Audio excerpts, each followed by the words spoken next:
Hello there. I'm just going to show you how to just a little bit about screencasting and just going to show you some of the different apps that you can use for screencasting and what you can use it for. All right. So I suppose screencasting is used to capture everything that's on either your laptop screen or your desktop screen. You can have audio over it like I'm doing at the moment. You can also have a image of you can also have a picture of yourself. You can have your own little picture down in the corner if you want it as well. Um, so if you want to have your face in the video too, so there's a couple options with it.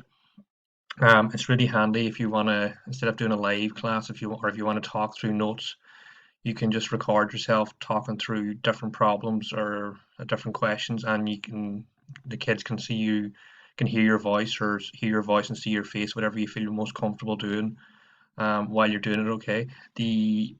For instance, you can use it for different things. So say you've got a PowerPoint like I've got down here, you can just hit, you can have your you can have your PowerPoint open like this, and you can talk through it, and you can go through the different slides and talk over the top of it, going through the PowerPoint and talking to the kids.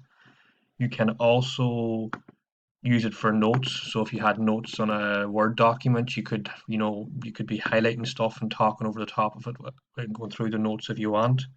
Um, you could also use it if you've got the Ladybug set up like I have here. You could be doing questions underneath this, and you could be writing and you can be talking as well, and the kids are you can record and talk through your notes or talk through a math question or something, record it and then upload it.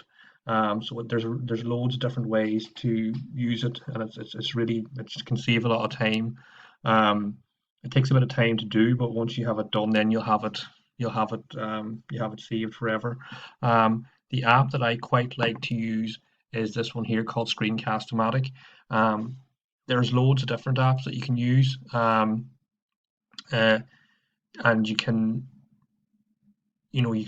play around with them. The reason I like Screencast-O-Matic is because um, there's a 15-minute time limit on them, and you can pause it and you can stop it wherever you want. Now you can't edit it, but the 15 minutes is quite good. The other reason I really like Screencast-O-Matic is you can upload it direct to your Google Classroom as a file. You can save it as a file, but what I like to do is I upload them to YouTube. Um, I obviously unlist them whenever I get them up to YouTube, so hide them so they can't really be found unless you want them to be found, and that just saves them all in one place as in a channel. So it's a really handy way to store stuff like that. There's a couple other really good apps too I've tried. People have recommended. Screencastify is really good. That's the one that's probably linked in with Google. You can use it with Chrome. I think the recording time on that is only 5 minutes, and it saves as a file. But like Screencast-O-Matic, you can send it directly to you can share directly with your Google Classroom. So that's another really good one. And the other Loom is really good too. I think that has the longest time. I think Screencastify is only 5, and Screencast-O-Matic only has 15 minutes recording time. But this one here, I think, is up to 40, maybe an hour. And you can edit it, which you can't do in the other two as much. But this one here, you can edit and stop it, and it's supposed to be really good too. So I think it's only a matter if you just download them and try them out. I'd really recommend it. Whenever you have the lesson done and dusted, you can reuse it again and again.